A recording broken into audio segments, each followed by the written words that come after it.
Oh.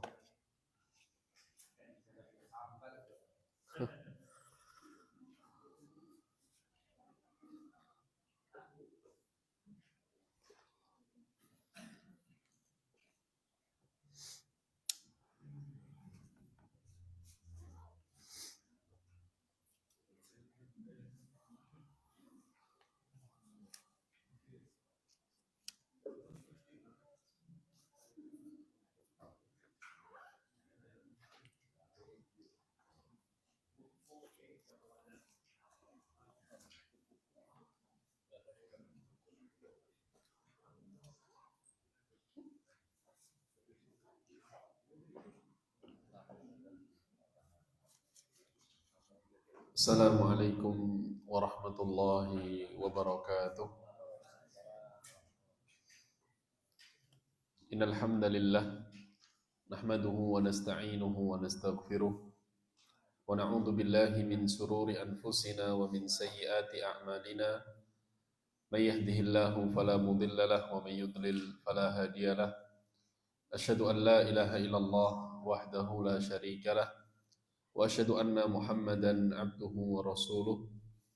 Qala Allah Ta'ala fil Qur'anil Karim, ya ayyuhalladzina amanu taqullaha haqqa tuqatih wa la tamutunna illa wa antum muslimun. Wa qala ta'ala ya ayyuhalladzina amanu taqullaha wa qulu qawlan sadida yuslih lakum a'malakum wa yaghfir lakum dhunubakum wa may yuti'illaha wa rasulahu faqad faza fawzan 'azima. Amma ba'du fa inna asdaqal hadithi kitabullah wa khairal huda huda Nabi Muhammadin sallallahu alaihi wasallam wa syarrul umuri muhdatsatuha fa inna kulla muhdatsatin bid'ah wa kulla bid'atin dhalalah wa kulla dhalalatin finnar. Amma ba'du. Ma'asyiral muslimin wal muslimat, bapak-bapak, ibu-ibu, jamaah Masjid Darul Jannah yang semoga senantiasa dirahmati oleh Allah Subhanahu wa taala. Yang pertama, marilah kita memanjatkan syukur kehadirat Allah Azza wa Jal yang telah memudahkan kita untuk senantiasa beribadah kepada Allah Subhanahu wa taala. Dan kita berharap dengan syukur kita kepada Allah, Allah menambahkan untuk kita nikmat-nikmat yang lain baik di dunia maupun di akhirat nantinya. Yang kedua, salawat dan salam semoga senantiasa tercurahkan kepada Nabi Muhammad sallallahu alaihi wasallam, kepada seluruh keluarga beliau, sahabat-sahabat beliau, serta kepada kaum muslimin yang istiqamah di bawah naungan sunnah beliau sampai hari kiamat nanti. Ma'asyiral muslimin wal muslimat rahimakumullah. Alhamdulillah kita bisa kembali lagi mengkaji dengan pertolongan Allah Subhanahu wa taala kitab Al-Adabul Mufrad karya Imam Al-Bukhari rahimahullahu taala. Semoga Allah merahmati beliau, merahmati keluarga beliau, merahmati guru-guru beliau, dan merahmati murid-murid beliau. Dan kita masih pada bab tentang babu birrul aqrab fal aqrab, yaitu bab berbuat baik kepada keluarga yang lebih dekat dan kepada yang lebih dekat. Dimulai dari orang tua, dimulai dengan kakak, adik, dimulai dengan paman, bibi, dimulai dengan keponakan, kemudian yang lebih dekat dan yang lebih dekat. Kita masuk hadis ke-62. Hadis terakhir di pertemuan sebelumnya adalah hadis ke-61, yaitu tentang hadis dhaif, hadis yang lemah, di mana Utsman bin Affan, yaitu Ayyub atau Sulaiman maula Utsman bin Affan itu mengatakan, datang Abu Hurairah di suatu sore Kamis malam Jumat. Jadi Sulaiman ini Pak datang ke kajiannya Abu Hurairah. Jadi Abu Hurairah mengadakan kajian seperti ini. Kemudian Sulaiman, budaknya Utsman bin Affan ini datang ke kajiannya Abu Hurairah. Tiba-tiba Abu Hurairah mengatakan, "Ukhruj ala kulli qati'i rahimin lamma qama min indiya." Kemudian Abu Hurairah mengatakan, "Tolong keluar dari majelis saya orang-orang yang memutuskan silaturahim." Ini pertemuan terakhir yang kita bahas di pekan sebelumnya. Kemudian tidak ada yang mau berdiri, Pak. Tidak ada yang mau berdiri. Dari orang-orang yang mendengarkan ceramahnya Abu Hurairah, tidak ada yang mau berdiri. Hatta qala thalathan, sampai Abu Hurairah itu mengucapkan 3 kali. Tolong keluar orang-orang yang memutuskan silaturahim. Sampai akhirnya selesai kajian beliau dan tidak ada yang berdiri dari majelis tersebut. Fa'ata fata ammatan lahu qad saramaha mundu sanatain. Setelah itu datanglah seorang pemuda kepada bibinya yang sudah mereka sama-sama diam, yang tidak mendatangi atau memutus silaturahim dengan bibinya itu. Fadakhala 'alaiha, maka pemuda ini izin masuk ke rumah bibi tersebut. Faqalat lahu, maka bibinya heran. Ini sudah 2 tahun tidak muncul, kok sekarang muncul? Maka bibinya mengatakan, "Ya bena akhi, ma ja'a bika." Wahai anak saudaraku, apa yang datang? Untuk apa kamu datang kemari? Qala sami'tu Abu Hurairah yaqulu kada wa kada. Aku mendengar Abu Hurairah mengatakan ini dan itu. Maka bibinya mengatakan, "Irji ilaihi fasalhu lima qala dzalik." Kembalilah kamu kepada Abu Hurairah, tanyakan kepada Abu Hurairah, kenapa Abu Hurairah tadi mengatakan ini dan itu. Maka Abu Hurairah mengatakan, "Inna a'mala bani Adam tu'radu 'ala Allah tabaraka wa ta'ala ashiyatan kulla khamis lailatul jum'ah fala yuqbalu 'amalu qati'ur rahim." Sesungguhnya amalan anak Adam itu akan dihadapkan kepada Allah, diangkat kepada Allah setiap sore hari Kamis malam Jumat. Maka amalan itu semuanya diterima, Pak, kecuali amalan dari orang yang memutus silaturahim. Ini hadis terakhir di pertemuan sebelumnya dan hadis ini lemah, hadis ini dhaif. Tetapi ada hadis yang memperkuat hadis tersebut, sehingga secara makna hadis itu benar. Yaitu hadis riwayat Imam Muslim, di mana Rasulullah mengatakan, "Tuftahu abwabul jannah kullama yaumal itsnaini wal khamis." Pintu surga itu dibuka setiap hari Senin dan hari Kamis, Pak. Fayughfaru likulli 'abdin la yusyriku billah.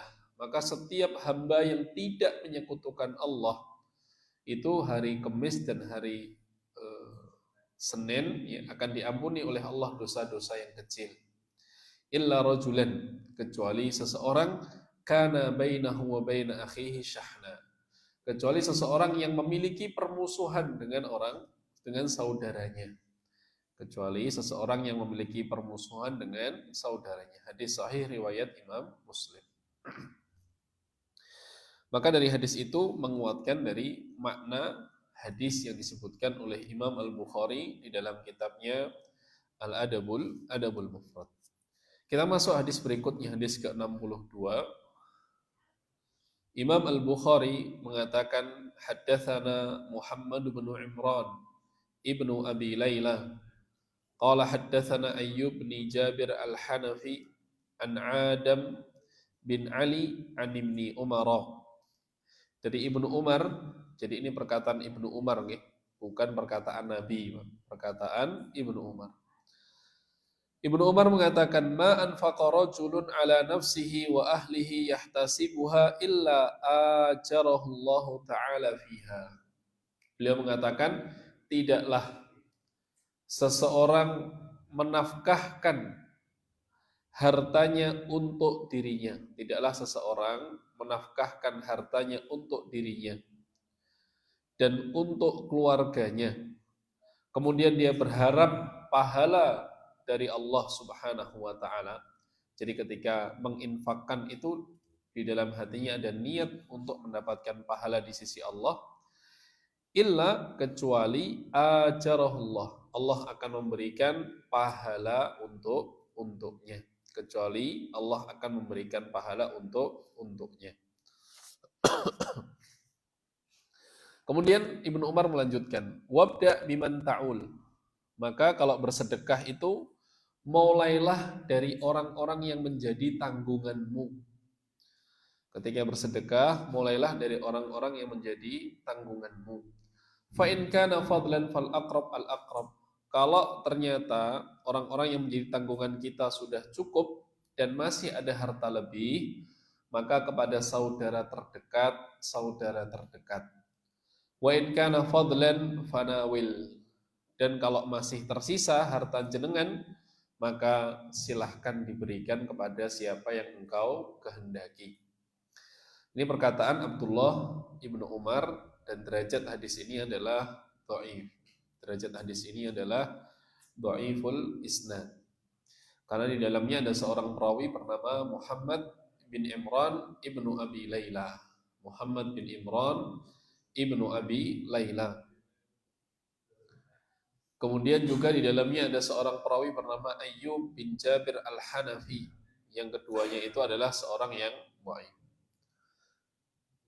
Tetapi hadis ini walaupun secara redaksi, Pak, secara sanad itu adalah lemah, tetapi maknanya itu sahih. Walaupun hadis ini redaksinya itu lemah, tetapi secara makna sahih. Karena hadis ini didukung dengan beberapa hadis yang lain. Hadis ini didukung dengan beberapa hadis yang lain. Yang pertama, Rasulullah SAW bersabda, lasta tunfiqu nafaqatan tabtaghi biha wajhallah illa ujirta 'alaiha. Tidaklah kamu berinfak, tidaklah kamu bersedekah dan engkau mengharapkan wajah Allah, pahala dari Allah, kecuali engkau akan mendapatkan pahala. Kecuali engkau akan mendapatkan pahala. Hatta luqmata fi fammi imra'atik. Bahkan sampai suapan, ya, yang engkau berikan kepada istrimu itu mendapatkan pahala di sisi Allah Subhanahu wa taala. Maka ini semakna dengan hadis atau perkataan Abdullah ibnu Umar yang mengatakan tadi, tidaklah seseorang menginfakkan hartanya untuk dirinya. Jadi yang pertama dimulai dari dirinya. Maka orang yang infak untuk dirinya, misalnya dia beli buku untuk dia baca, dia beli pakaian busana muslim sehingga bisa dia gunakan untuk ke masjid, untuk kajian, infak untuk dirinya. Yang dia harapkan mendapatkan pahala dari Allah Subhanahu wa taala. Untuk beli kendaraan yang nyaman, ya. Untuk beli kopi misalnya, ya, agar bisa melek ketika kajian, ya. Atau yang lainnya. Maka ketika uang dikeluarkan untuk kebutuhan diri sendiri, tetapi harus ada niat, ya, ketika mengeluarkannya, yaitu berharap pahala dari Allah, berharap mendapatkan balasan dari Allah, maka dia pun akan mendapatkan pahala di sisi Allah Subhanahu wa taala. Kemudian wa ahlihi, tidaklah seseorang menafkahkan untuk dirinya, kemudian untuk keluarganya, istri dan anak-anaknya, memenuhi kebutuhan primernya, memondokkannya, ya. Kemudian juga memberikannya uang saku ketika sekolah, misalnya. Memenuhi kebutuhannya, membelikan kitab, membelikan baju, dan lain sebagainya. Istri juga sama, kebutuhan primer kita penuhi. Oleh karena itu seorang suami, ya, ketika memenuhi kebutuhan istri itu niatkan lillahi ta'ala gitu. Diniatkan untuk mendapatkan pahala dari Allah Subhanahu wa taala. Bismillah, ya uang ini saya niatkan berikan kepada istri karena memenuhi perintah Allah Subhanahu wa taala agar seorang suami memberikan nafkah kepada istrinya. Maka kalau seseorang sudah berusaha ikhlas di dalam memberikan nafkah, komentar apapun dari istrinya itu tidak ngefek. Karena dia sudah berusaha untuk ikhlas kepada Allah di dalam memberikan nafkah yang terbaik. Walaupun istrinya bilang kurang banyak, tidak masalah. Toh yang dia harapkan adalah pahala dari Allah Subhanahu wa taala. Sehingga seseorang di dalam memberikan nafkah berharap pahala dari Allah Subhanahu wa taala. Jangan hanya karena sesuatu yang sudah sering berjalan, biasa berjalan sehingga kita meremehkannya. Ini pentingnya kita mempelajari tentang niat, Kemudian hadis tadi dikuatkan dengan hadis Nabi SAW yang lain tadi, perkataan Rasulullah kepada Amr bin As, wahai Amr, tidaklah engkau memberikan nafkah kepada siapapun, kemudian engkau berharap pahala dari Allah, kecuali engkau akan diberikan pahala oleh Allah Subhanahu wa taala, walaupun hanya sesuap makanan yang engkau berikan kepada istrimu, walaupun hanya sesuap makanan yang engkau berikan kepada istrimu. Ini hadis Nabi kepada Amr bin As. Kemudian hadis yang lain juga Rasulullah Shallallahu Alaihi Wasallam mengatakan, ya, dalam hadis Muslim, dinarun anfaqtahu ala ahlika, atau dinarun anfaqtahu fi sabilillah, atau dinarun anfaqtahu lirraqabah, atau dinarun tut'imuha ala miskin, atau dinarun ala ahlika a'dhamuha ajran alladhi anfaqtahu ala ahlika. Kata Nabi SAW dalam hadis Muslim, satu dirham itu perak, ya, uang yang terbuat dari perak.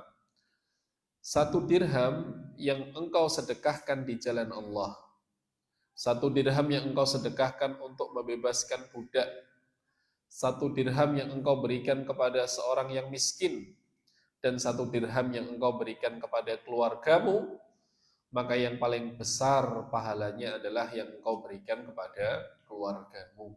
Yang paling besar adalah yang engkau berikan kepada keluargamu. Hadis sahih riwayat Imam Muslim. Dan ini sesuai dengan perkataan Abdullah bin Umar yang dinukil oleh Imam Al-Bukhari di dalam kitab Adabul Mufrad ini. Maka yang pahala paling besar adalah kepada keluarga, karena dengan kita infak, sedekah kepada keluarga, kita mendapatkan dua keutamaan. Yang pertama pahala sedekah, yang kedua pahala silaturahim. Sedangkan sedekah kepada orang lain, kita hanya mendapatkan satu pahala, yaitu pahala bersedekah. Maka dimulai dari orang yang kita tanggung hidupnya, istri, anak, kalau menanggung orang tua, maka dimulai dari orang tua. Kemudian fa'in kana fadlan, kalau masih ada sisa, maka kepada keluarga terdekat, kemudian yang terdekat, dan jika masih ada sisa, baru kita berikan kepada orang yang membutuhkan. Ma'asyiral muslimin wal muslimat rahimakumullah. Tetapi hadis ini bukan berarti sebagai tameng, saya nggak usah sedekah ke masjid lah. Toh yang utama adalah kepada keluarga, kepada istri dan anak-anak. Maka itu tidak tepat. Bersedekah juga harus diberikan kepada yang lainnya, termasuk kepada masjid yang bentuknya adalah wakaf, karena orang yang wakaf satu petak, ya, di dunia, maka Allah akan membuatkannya rumah di akhirat. Jadi tetap ada ada keutamaan untuk bersedekah kepada selain keluarga, untuk bersedekah kepada selain keluarga. Ini hadis yang ke-62 tentang perkataan Abdullah bin Umar untuk memulai sedekah kepada diri sendiri, kepada keluarga, kepada kerabat terdekat dan yang paling dekat, kemudian kepada orang lain. Maka kalau setiap muslim mengamalkan hadis ini, insya Allah nggak butuh kita memberikan harta kepada orang lain, ya. Karena setiap orang sudah ditanggung oleh keluarganya. Kalau setiap muslim mengamalkan hadis tersebut. Tapi terkadang ada seseorang yang baik kepada orang lain, tapi dia tidak baik kepada keluarganya sendiri. Berikutnya kita masuk bab yang ke-31. Tadi bab ke-30 adalah berbuat baik kepada keluarga terdekat dan terdekat. Bab 31 adalah babun la tanzilur rahmatu ala qaumin fihim qati'ur rahim. Yaitu bab tentang bahwasanya rahmat itu tidak turun kepada suatu kaum yang di dalamnya ada orang yang memutus silaturahim. Yang di dalamnya ada seseorang yang memutus silaturahim. Imam Bukhari rahimahullah mengatakan, haddatsana Ubaidillah bin Musa qala akhbarana Sulaiman Abu Idam qala sami'tu Abdullah bin Abi Aufa yaqulu 'anin Nabi sallallahu alaihi wasallam qala. Hadis ini dari Abdullah ibnu Abi Aufa mengatakan bahwasanya Nabi Muhammad sallallahu alaihi wasallam bersabda, "Inna rahmata, sesungguhnya rahmat Allah itu la tanzilu ala qaumin fihim qati'ur rahim." Sesungguhnya rahmat Allah tidaklah turun kepada suatu kaum yang di dalamnya ada orang yang memutus silaturahim, yang di dalamnya ada seseorang yang memutus silaturahim. Hukum hadis ini adalah lemah. Hukum hadis ini adalah dhaif. Karena di dalamnya ada Sulaiman Abu Idam dan beliau dinilai sebagai orang yang matrukul hadis. Hadisnya itu ditinggalkan karena perawinya tidak kuat, tidak jujur di dalam hafalannya. Sama, ya, meskipun hadis ini lemah, tetapi hadis ini juga memiliki makna yang dibenarkan, yaitu pentingnya seseorang untuk memilih kawan. Pentingnya seseorang untuk berkumpul dengan orang-orang yang soleh. Kalau tadi rahmat Allah tidak turun kepada suatu kaum yang ada pemutus silaturahim, maka ini secara riwayat lemah, tetapi secara makna bisa jadi benar. Bisa jadi benar. Oleh karenanya Allah memerintahkan kita untuk bersama orang-orang saleh. Allah berfirman, "Ya ayyuhalladzina amanu taqullaha wa kunu ma'as shadiqin." Wahai orang-orang beriman, bertakwalah kepada Allah dan senantiasalah kalian bersama orang-orang yang jujur, orang-orang yang jujur dari dalam hatinya. Kemudian juga dengan berkumpul bersama orang-orang yang saleh, bisa jadi kita mendapatkan manfaat dan keutamaan orang-orang saleh yang kita berkumpul dengannya. Bahkan seekor anjing itu Allah sebutkan dalam Al-Quran karena seekor anjing itu bersama orang-orang saleh, yaitu adalah seekor anjingnya para pemuda Al-Kahfi. Wa kalbun wa kalbuhu, itu disebutkan banyak di dalam Al-Quran. Bahkan seekor anjing pun disebutkan di dalam Al-Quran karena seekor anjing ini bersama orang-orang yang saleh, bersama orang-orang yang saleh. Maka itu pentingnya kita berkumpul dengan orang-orang yang saleh. Kemudian mungkin jenengan juga masih ingat 3 orang yang terperangkap di dalam gua di zaman Bani Israel. Ada 3 orang sedang melakukan perjalanan, kemudian hujan. Akhirnya mereka berteduh di dalam gua, ternyata guanya longsor sehingga tertutup di dalam gua. Nah, itu sudah nggak ada harapan lagi. Nggak mungkin didorong, nggak mungkin ekskavator juga belum ada. Maka salah satunya cara adalah dengan mereka berdoa.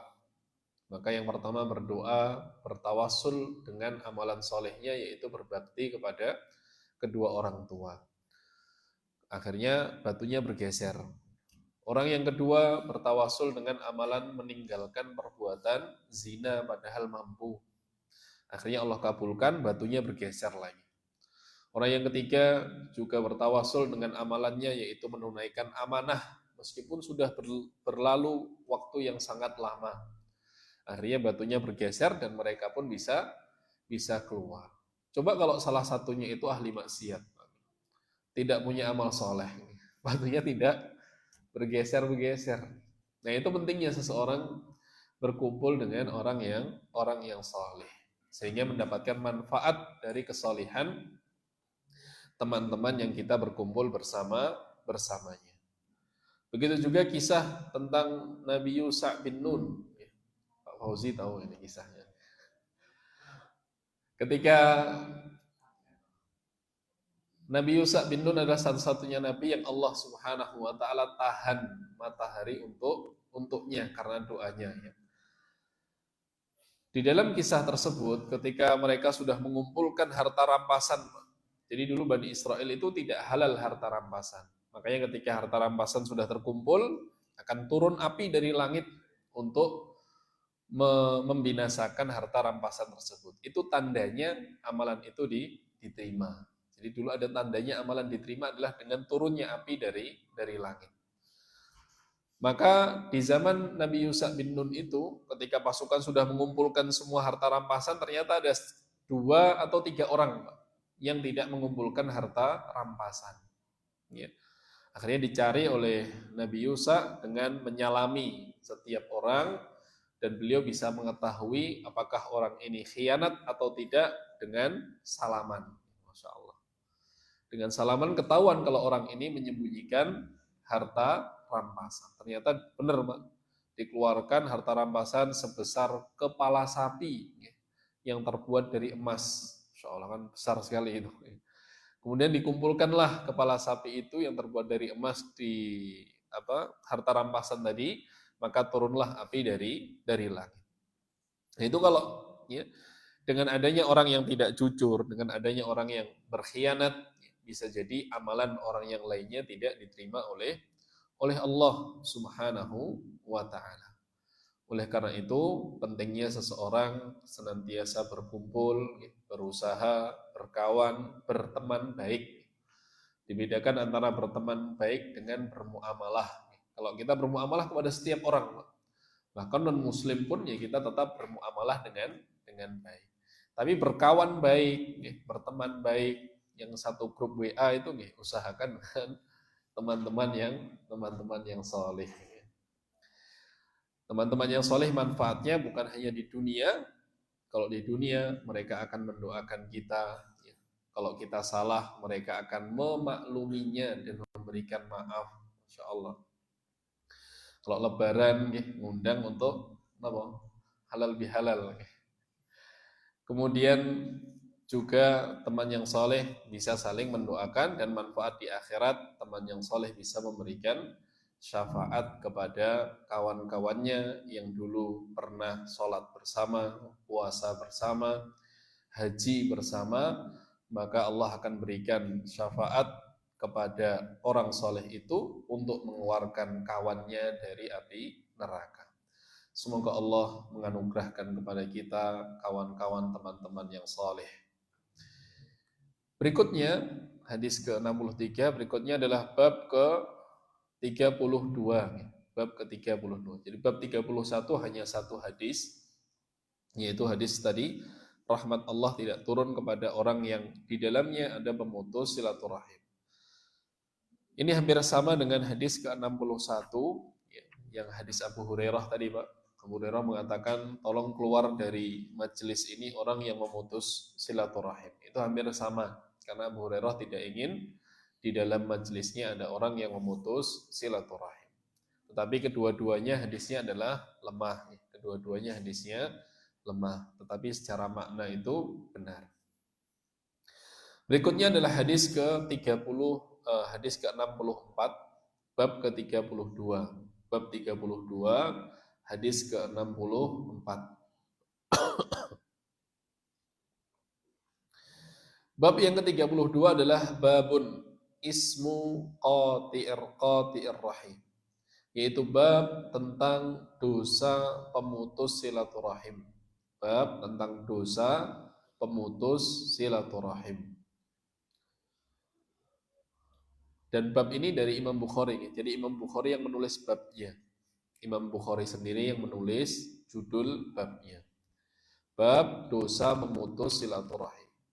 Hadis ke-64, Imam Bukhari mengatakan, Haddatsana Abdullah bin Salih, qala haddatsani Al-Laits, qala haddatsani Uqail, an Ibni Shihab, akhbarani Muhammad bin Jubair bin Mut'im, anna Jubair bin Mut'im akhbara annahu sami'a Rasulullah sallallahu alaihi wasallam yaqul.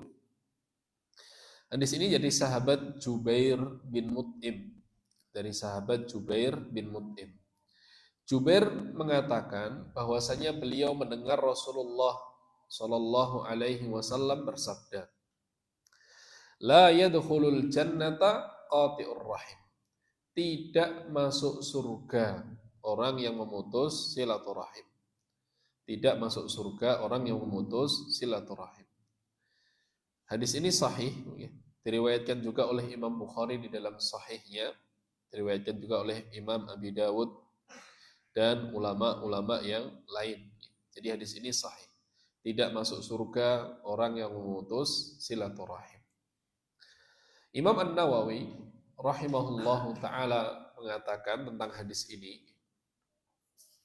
yang dimaksud dengan tidak masuk surga, apakah tidak masuk surga selamanya? Maka Imam Nawawi mengatakan, Qala An-Nawawi rahimahullah, hadzal hadisu yuta'awwalu ta'wilain. Hadis ini ada dua makna. Ahaduhuma, makna yang pertama, hamluhu ala man yastahillu qati'ata bila sababin wala syubhah ma'a ilmihi bitahrimiha, fahadha kafirun yukhalladu finnar. Makna pertama bahwasanya orang yang memutus silaturahim tidak masuk surga adalah orang yang menghalalkan, namanya istihlal. Orang yang menghalalkan memutus silaturahim.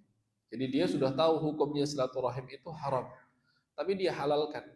Dia ditanya gimana hukumnya memutus silaturahim? Oh, boleh itu. Apalagi kalau beda partai, silahkan diputus silaturahim. Kalau dia tahu hukum aslinya adalah haram, kemudian dia halalkan, nah, namanya adalah istihlal. Kata Imam Nawawi, fahada kafirun. Maka ini adalah perbuatan kafir. Yukhalladu finnar, dan dia akan kekal di dalam neraka. Dan bahkan orang seperti ini meskipun tidak melakukan dosa itu, tetapi ketika dia menghalalkan, otomatis menjadikan dia sebagai pelaku dosa tersebut. Saya ulangi ya, orang seperti ini meskipun tidak melakukan dosa tersebut, tetapi kalau dia menghalalkan perbuatan haram tersebut, maka dia termasuk melakukannya. Contoh, orang tidak pernah berbuat zina, tapi dia menghalalkan zina. Zina itu halal. Maka otomatis yang menghalalkan ini termasuk sebagai pelaku perbuatan zina. Na'udzubillah min dzalik. Jadi yang pertama adalah bentuknya orang yang menghalalkan qati'ur rahim, memutus silaturahim. Dia sudah tahu kalau silaturahim itu tidak boleh diputuskan, tapi dia dengan santainya, dengan penuh kesadaran, bukan paksaan, mengatakan bahwasanya memutus silaturahim itu boleh. Nah, orang seperti ini menurut Imam Nawawi, bahkan kesepakatan para ulama, dia kafirun yukhalladu finnar. Dia akan kekal di dalam neraka. Karena apa? Menghalalkan apa yang Allah haramkan. Menghalalkan apa yang Allah haramkan, dan risikonya besar. Wasani yang kedua, makna dari tidak masuk surga orang yang memutus silaturahim adalah ma'nahu la yadkhuluha fi awwalil amri ma'as sabiqin bal yu'aqabu bi ta'akhurihil qadr alladhi yuriduhu Allah Ta'ala. Makna kedua, orang yang memutus silaturahim ini mungkin dia masuk neraka sebentar. Mungkin dia masuk neraka sebentar. Kemudian Allah Subhanahu wa taala keluarkan dari api neraka dan dimasukkan ke dalam surga. Ini makna yang kedua. Jadi bisa jadi pemutus silaturahim itu Allah masukkan ke dalam neraka terlebih dahulu, kemudian dikeluarkan dan dimasukkan ke dalam surga. Apalagi tadi kita mendengar ya, orang yang memutus silaturahim maka tidak mendapatkan ampunan oleh Allah setiap Kamis, setiap Senin. Berapa tahun itu Pak tidak mendapatkan ampunan, maka dia pun layak dimasukkan ke dalam neraka terlebih dahulu. Kemudian Allah menghendaki, jika Allah menghendaki akan dimasukkan ke dalam surga. Dan juga dari hadis ini kita mengetahui tentang bahwasanya qati'ur rahim itu termasuk dosa besar. Memutus silaturahim itu termasuk dosa besar. Karena ancamannya adalah neraka. La yadkhulul jannah, tidak masuk surga orang yang memutus silaturahim. Ini menunjukkan bahwasanya memutus silaturahim adalah dosa besar. Sehingga kita harus introspeksi dengan keluarga kita. Kita kan masih bisa menghafal, mengingat dengan baik siapa saja kerabat kita, keluarga kita. Apalagi yang sering saya sampaikan yang terdekat, yang ring satu, ayah, ibu, kakak, adik, paman, bibi, keponakan, itu harus kita nilai, kita koreksi keluarga kita, apakah ada yang kita putus hubungannya atau tidak. Karena memutus silaturahim termasuk dosa besar. Dan jangan sampai seseorang menjadikan dosa memutus silaturahim ini termasuk dosa yang ringan, menyepelekan dosa. Karena dosa itu kalau disepelekan bisa menjadi lebih besar. Disebutkan oleh Imam Ibnu Battal, beliau mengatakan al-muhaqqiratin idza kathurat sara kubbaran ma'al israr. Dosa-dosa kecil itu akan menjadi besar. Dosa-dosa kecil akan menjadi besar jika dia dilakukan terus-menerus dan secara terang-terangan. Maka berhati-hati dari dosa qati'ur rahim. Dan kita melakukan interaksi atau menyambung silaturahim itu ya tujuannya untuk membebaskan diri kita dari api neraka. Kita bukan ingin mencari pujian saudara-saudara kita, bukan ingin mendapatkan warisan paling besar karena paling baik, bukan. Tapi semata-mata mengharap pahala dari Allah, semata-mata mengharapkan agar diselamatkan dari api neraka. Sehingga ketika menyambung silaturahim, ada suara miring sana, miring sini, ya nggak masalah. Toh tujuan kita adalah mengharap pahala Allah Subhanahu wa Ta'ala. Dan itu tidak mudah. Dengan keberagaman saudara-saudara kita, ya, tentunya menyambung silaturahim itu bukan hal yang mudah. Makanya pahalanya juga besar. Ma'asyiral muslimin wal muslimat rahimakumullah. Berikutnya hadis ke-65.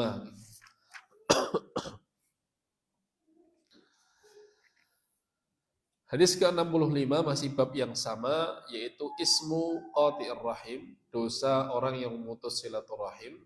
Imam Bukhari mengatakan haddatsana Hajjaj bin Minhal qala haddatsana Syu'bah qala akhbarani Muhammad bin Abdul Jabbar qala sami'tu Muhammad bin Ka'ab annahu sami'a Abu Hurairah yuhaddits an Rasulillah sallallahu alaihi wasallam qala. Hadis dari Abu Hurairah, beliau mengatakan bahwasanya mendengar dari Nabi sallallahu alaihi wasallam bersabda, "Innar rahima sajnatun minar rahman." Sesungguhnya rahim itu adalah sajnah, yaitu ikatan yang diambil dari kata Ar-Rahman. Nama Allah Subhanahu wa taala Ar-Rahman. Taqul, kemudian rahim ini, Pak, itu mengatakan kepada Allah, ya Rabbi inni dhulimtu, ya Allah sesungguhnya aku dizalimi di dunia dulu. Ya Rabbi inni kuti'tu, ya Allah aku diputus, ya. Hubunganku diputus, kata rahim. Jadi rahim ini akan bisa berbicara kepada Allah di hari kiamat nanti. Ya Rabbi inni ya Rabbi ya Rabbi, dan banyak, Pak.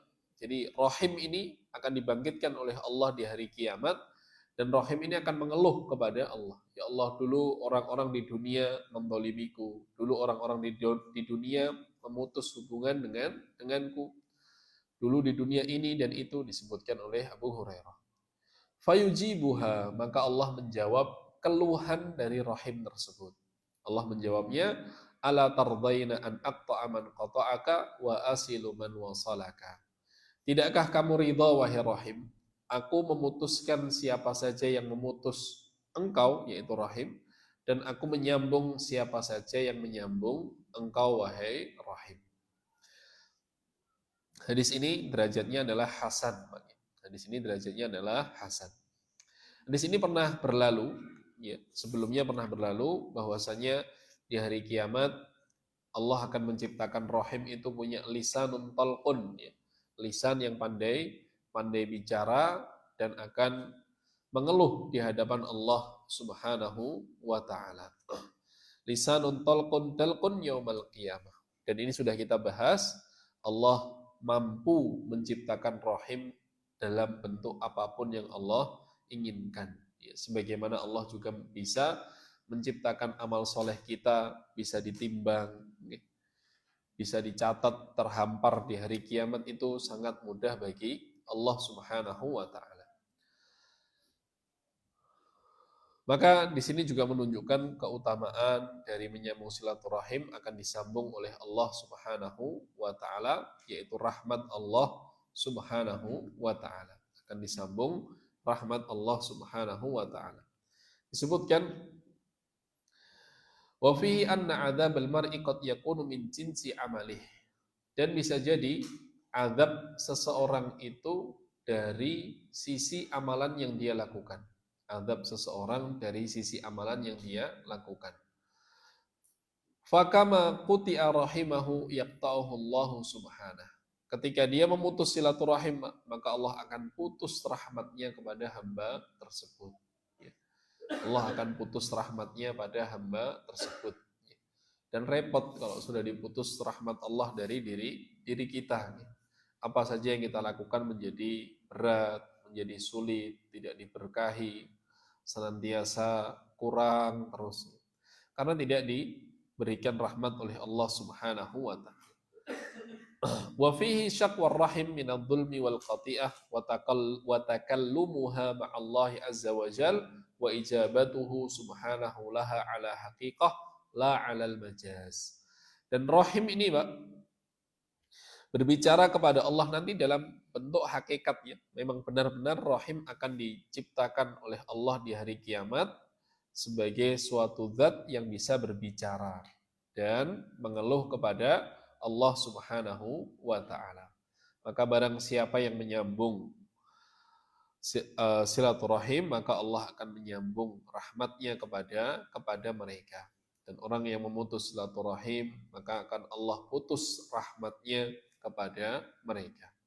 Sehingga ini juga motivasi untuk kita ingin dirahmati oleh Allah, kita ingin dirahmati oleh Allah, maka kita menyambung silaturahim dengan kerabat kita. Rasulullah mengatakan dalam hadis yang lain, irhamu man fil ardi yarhamukum man fis sama.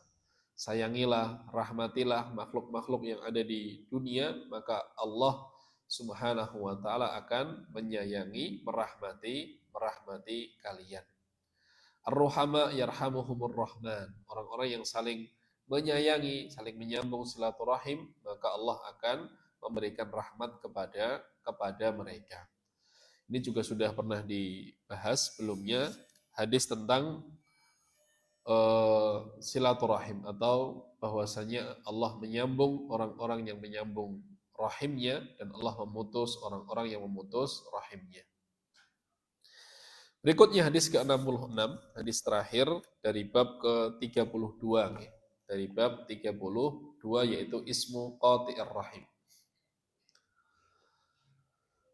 Hadis ke-66, Imam Bukhari mengatakan haddatsana Adam bin Abi Iyas, qala haddatsana Ibnu Abi Dhib, qala haddatsana Sa'id bin Sam'an, qala sami'tu Aba Hurairah yata'awwadu min imarati sibyan was sufaha.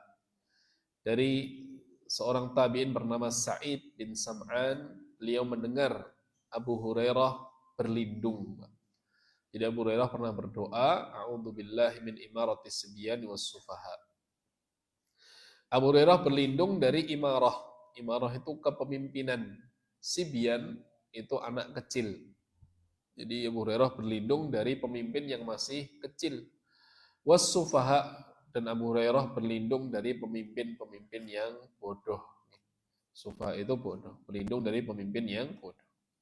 Maka Sa'id bin Sam'an itu bertanya kepada Abu Hurairah, annahu qala li Abi Hurairah, ma ayatu dzalika? Apa tandanya seseorang itu dipimpin oleh sibyan dan sufaha? Apa tandanya seseorang dipimpin oleh anak kecil dan juga orang yang bodoh? Qala, maka barulah Abu Hurairah mengatakan an tuqatti al-arham, yaitu hubungan kekerabatan itu akan terputus, wa yuta'ul mughwi, dan orang sesat itu yang akan diikuti, wa yu'sal mursyid, dan orang-orang yang ikhlas memberikan petunjuk akan dimaksiati atau tidak ditaati. Ini hadisnya adalah Abu Hurairah, ya. Abu Hurairah pernah berdoa berlindung dari pemimpin yang kecil, anak kecil, dan juga pemimpin yang bodoh. Kemudian apa tandanya seseorang dipimpin oleh pemimpin yang kecil, kemudian pemimpin yang bodoh? Maka Abu Hurairah memberikan tanda-tandanya. Tanda-tandanya yang pertama adalah tuqatti'ul arham, yaitu hubungan kekerabatan itu banyak diputus. Yang kedua, tanda-tandanya adalah yuta'ul mughwi, orang sesat itu akan diikuti. Yang sesat malah yang diikuti. Wa yu'sal mursyid, dan orang yang memberikan petunjuk, sungguh-sungguh memberikan petunjuk, malah tidak ditaati atau dijauhi. Hukum dari hadis ini adalah hadisnya lemah, kecuali perkataan Abu Hurairah yang berlindung dari pemimpin anak kecil dan juga pemimpin yang bodoh. Kecuali doa Abu Hurairah yang berlindung dari pemimpin anak kecil dan juga pemimpin yang bodoh. Karena saat itu pemimpin kaum muslimin itu setelah masa kekhalifahan Khulafaur Rasyidin itu dipilih dengan sistem kerajaan. Jadi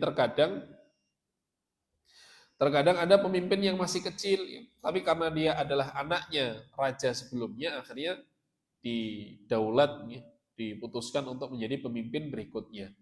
Dan dia tidak punya power, masih kecil, tidak punya pengalaman, masih gerusak-gerusuk dalam berpikir, tidak bisa berpikir dengan bijak. Maka Abu Hurairah berlindung dari pemimpin seperti itu. Tapi jangan juga pemimpin yang sudah tua, yang sudah berumur, tapi memiliki pengalaman korupsi juga jangan. Sama saja gitu. Yang berlindung dari kepemimpinan yang sibyan, sufa, dan juga pemimpin yang bodoh, yang tidak bisa membedakan antara kebutuhan rakyat dengan kepentingan negara, atau yang tidak mengerti kebenaran dari kebatilan dan yang lainnya. Maka Abu Hurairah berlindung dari kepemimpinan anak kecil dan juga pemimpin yang bodoh. Dan di sini Imam Bukhari itu menjadikan hadis ini termasuk ke dalam bab dosa dari memutus silaturahim, karena salah satu indikatornya, tandanya kepemimpinan seperti itu adalah banyaknya kekerabatan yang diputus, banyaknya kekerabatan yang terputus. Karena kalau orang sudah pemimpinnya itu buruk, maka akan timbul banyak kerusakan, termasuk kerusakan di dalam keluarga, Makanya para ulama seperti Imam Fudail bin Iyad, beliau kalau punya doa mustajab itu pengen mendoakan siapa, Pak? Mendoakan pemimpin. Lau kana li da'watun mustajabah ma ja'altuha illa fi sultan.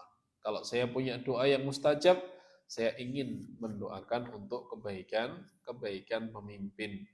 Maka ditanya Fudail, kenapa wahai Fudail kamu mendoakan pemimpin? Karena kalau doa itu untuk saya sendiri, ya yang baik itu saya sendiri.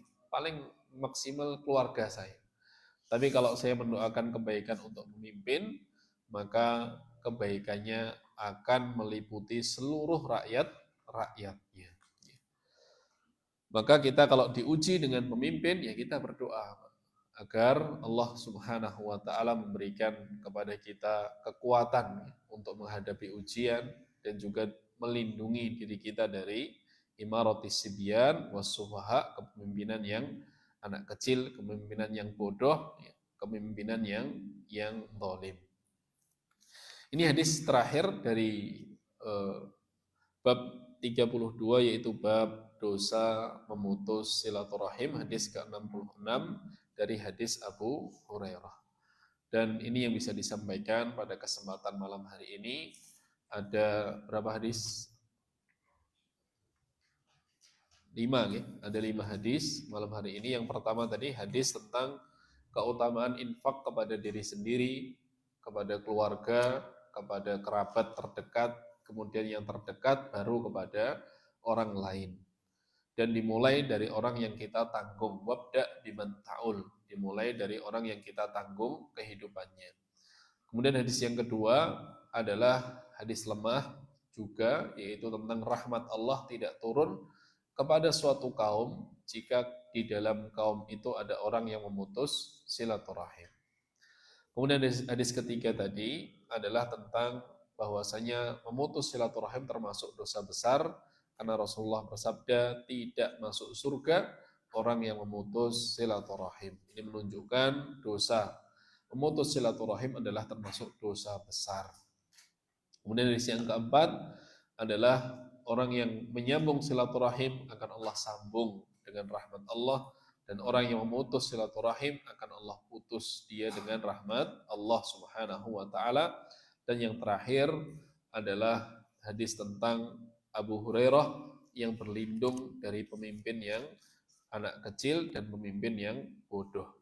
Ini yang bisa disampaikan. Semoga Allah Subhanahu wa taala senantiasa memberikan kepada kita istiqamah dan menutup akhir hayat kita dengan husnul khatimah. Wassallallahu ala nabiyyina Muhammad wa ala alihi wa sahbihi ajmain. Subhanakallahumma wa bihamdika asyhadu an la ilaha illa anta astaghfiruka wa atubu ilaih. Wassalamualaikum warahmatullahi wabarakatuh.